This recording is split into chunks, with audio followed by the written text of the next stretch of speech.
The quiet medicine of awareness. What if I told you something interesting? Most of the difficulties in our body, aches, fatigue, even illness, are not only physical, they are also deeply connected with the mind. Think about this. Two people with the same illness. One recovers quickly, another struggles for years.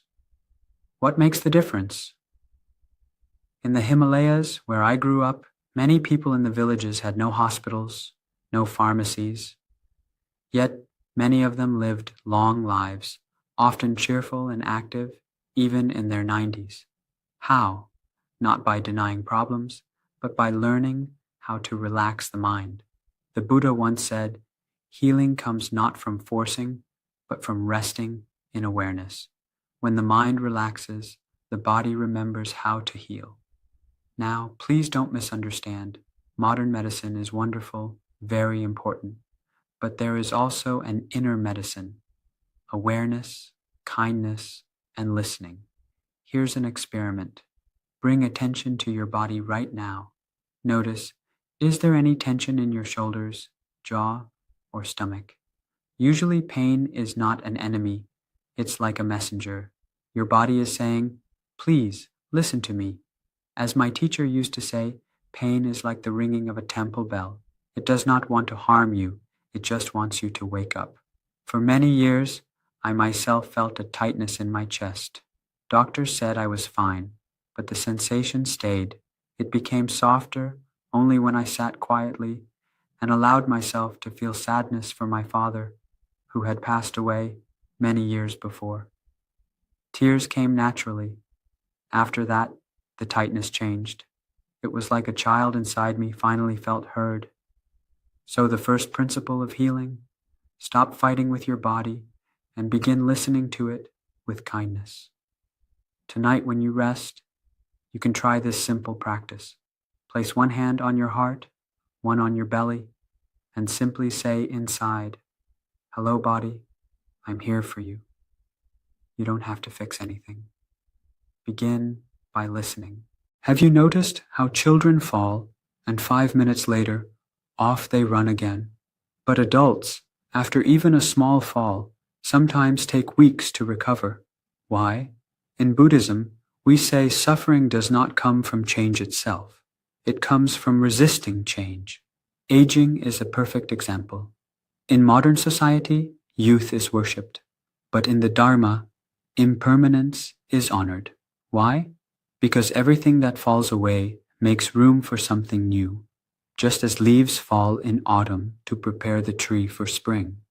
So aging is not only decline, it is also ripening. A fruit when young is hard and sour. When ripe, it becomes sweet, nourishing. The same with us. I once met a woman, nearly 80 years old, who inspired everyone around her. She wasn't free from arthritis or losses, but she radiated peace. She told me, "I stopped believing I was old. I just say thank you each morning when I wake up breathing." Science even agrees. Studies show those with a positive view toward aging live years longer than those who hate it. So try replacing the thought, "I am falling apart," with "I am ripening." Of course, sometimes our knees sound like wooden chairs. Yes, many of us know that feeling. But even those creaky knees are still carrying you, like branches reaching for the sun. So ask yourself, what belief about aging am I ready to release? Maybe write it down and replace it with, "Each year I grow more open, more connected, more alive." This too is medicine. Now, something very important. What about the emotions we never expressed? In our tradition, we say the body is not only flesh, it is like a book of memories. The liver holds anger. The chest remembers grief. The stomach stores fear. What happens if these feelings are never given space? They don't vanish. They become inflammation, fatigue, depression. Modern psychology now confirms this. Suppressed emotions are linked with illness. One woman joined a retreat I guided. On the second day, during walking meditation, she began to cry. Later she told me, "For the first time, I realized I never grieved for my mother. I was too busy caring for everyone else. After letting herself weep, her body felt relief. When we avoid our emotions, we don't become stronger, we just become heavier. True strength is learning to allow emotions to come and go like clouds in the sky. So here is a practice. Tonight, write a letter to your body. Ask, what have you been holding for me? What feelings have I ignored? Then listen. Even if nothing appears, the listening itself begins the release. Remember, to cry is not weakness, it is cleansing. A little like cleaning the temple floor, making space for fresh incense and light. Many people think, if I just fix this, earn that, buy this, then I will be at peace. But in Buddhism we say, peace is not in the future. Peace is in this moment, now. Most suffering comes from time travel. The mind goes to the past, replaying old regrets, or to the future, worrying about things that may never happen. Meanwhile, the present, alive, real, healing, is invisible. One afternoon, after many days of planning and fixing, I simply sat under a young Bodhi tree in my garden. I wasn't trying to meditate. I just watched the leaves, listened to the breeze. My jaw softened, my chest opened. That simple presence was healing. Try this experiment. Next time you wash dishes, instead of rushing, just feel the warm water. Or when you put on shoes, notice the ground beneath your feet. These small moments, this is presence, and presence is medicine. Science shows even 10 minutes of simple mindfulness each day changes the brain, reduces stress, and supports healing. So here is a practice. Before sleep, take 3 breaths with awareness. Say silently with each inhale, now is safe. With each exhale, now is enough. That's all. Healing begins in the simplicity of now. Now, let's talk about something even more powerful than awareness, meaning. Your body doesn't just respond to breath, it responds to purpose. Sometimes, people don't just get sick, they get sick of feeling unnecessary, forgotten, or not remembering why they want to live. It's a strong statement, but it's true. Without a sense of purpose, even a healthy body can begin to fade. But with purpose, even a tired body finds new strength. In Buddhism, we have a teaching called right livelihood. It's not just about your job. It's about the energy behind what you do. When your actions align with your heart, peace follows, and that peace is healing. But please, don't think purpose means you must launch a big foundation or write a best-selling book at 70. It can be very quiet, very gentle, very personal. Purpose can be, I want to teach my granddaughter how to bake, or I want to keep tending to this little garden I love. The lotus, after all, doesn't bloom from perfectly manicured soil. It rises from the mud, from darkness. That's where strength is born. I remember a 92-year-old monk who still taught early morning meditation every single day. I asked him, Rinpoche, why do you still wake up at 4 a.m. to teach?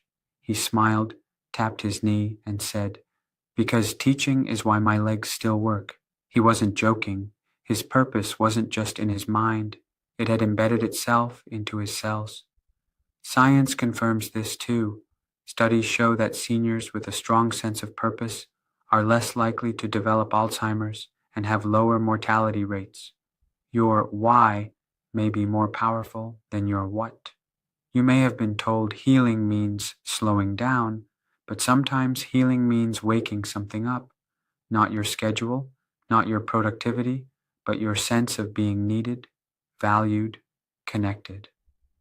From a psychological view, this is very powerful. Pain without purpose feels unbearable, but pain with purpose, it becomes a kind of sacred fuel. It gives a story.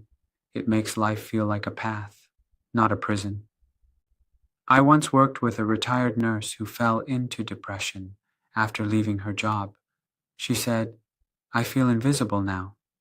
But when she began volunteering just one morning a week, reading to children at the library, her posture changed, her voice brightened. She told me, "It's like my body remembers what I'm here for." Purpose is the most magnetic force you can emit. When you're aligned with something that feels true, life starts to conspire in your favor. You attract the people, energy, and circumstances that reinforce your momentum. It's not superstition, it's vibration, and it begins the moment you choose to mean something to someone or something. Think of your purpose as the sun. You may have cloudy days, you may forget it's there, but when you turn toward it, everything in your inner garden begins to grow, even if slowly, even if silently. The body responds to warmth, especially the warmth of meaning, of purpose.